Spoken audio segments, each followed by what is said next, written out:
पाकिस्तान 'ਚ पंजाबी कॉन्फ्रेंसां दे सब तो वड्डे नैटवर्क पंजाबी नैशनलिस्ट फोरम वालों जी आयां नूं। हिंदुस्तानी मुहाजरा ने पहले इंटलैक्चुअल क्लैवरनेस फिर मसल पावर के जरिए राज किया। अफराद मिल के घर, घर मिल के घराना, घराना मिल के बरादरी, बरादरियां मिल के कौम बनांदियां ने। कौम की अक्सरीयत का यकसा मुफाद होया करता है, कौम की अक्सरीयत का यकसा मिजाज होया करता है, कौम की अक्सरीयत का यकसा किरदार होया करता है। पाकिस्तान के क्याम तो लैके 1987 तक के 40 साल हिंदुस्तानी मुहाजरा का मफाद पाकिस्तान ते राज करना सी। पाकिस्तान ते राज करन दे लई 1987 तक के 40 साल हिंदुस्तानी मुहाजरा का मिजाज इंटलैक्चुअल क्लैवरनेस वाला सी। पाकिस्तान के क्याम तो लैके 1987 तक के 40 साल हिंदुस्तानी मुहाजरा का किरदार ये रहा है। हिंदुस्तानी मुहाजरा ने इंटलैक्चुअल क्लैवरनेस के जरिए पाकिस्तान ते राज किया, लेकिन पंजाबी कौम की तरफों हिंदुस्तानी मुहाजरा की इंटलैक्चुअल क्लैवरनेस का सदबाब करन की वजह तो हिंदुस्तानी मुहाजर पाकिस्तान ते राज करन के काबिल ना रहे। हिंदुस्तानी मुहाजरा का 1987 तो लैके 2017 तक के 30 साल तक का मुफाद सिंध के शहरी इलाकों ते राज करना सी।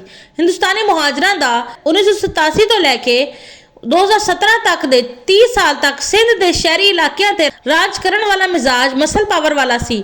हिंदुस्तानी मुहाजरा का 1987 तो लैके 2017 तक के 30 साल तक सिंध के शहरी इलाकों ते राज करन का किरदार ये रहा है कि हिंदुस्तानी मुहाजरा ने मसल पावर के जरिए सिंध के शहरी इलाकों ते राज किया, लेकिन पंजाबी कौम की तरफों हिंदुस्तानी मुहाजरा की मसल पावर का सदबाब करन की वजह तो हिंदुस्तानी मुहाजर सिंध के शहरी इलाकों ते राज करन के काबिल ना रहे।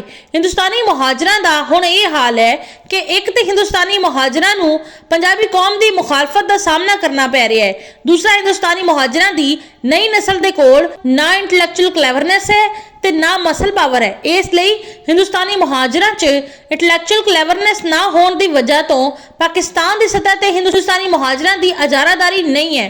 हिंदुस्तानी मुहाजरा च मसल पावर ना होने की वजह तो सिंध के शहरी इलाकों च की हिंदुस्तानी मुहाजरा के मरकज कराची च भी हिंदुस्तानी मुहाजर राज करने के बजाय मोहताज बने हुए ने। हिंदुस्तानी मुहाजरा के 2017 तो लैके 2037 तक 20 साल सोशल प्रॉब्लम ते इकोनॉमिक क्राइसिस दे ने। इसलिए मसल पावर के जरिए सिंध के शहरी इलाकों च राज करने की मनसूबाबंदी करने के बजाय हिंदुस्तानी मुहाजरा नूं अपने लिए 2037 तक के हालात का जायजा लैके अपने नए मुफाद, नए मिजाज ते नए किरदार के बारे च गौरो गौश ते सोच विचार करना चाहिए है।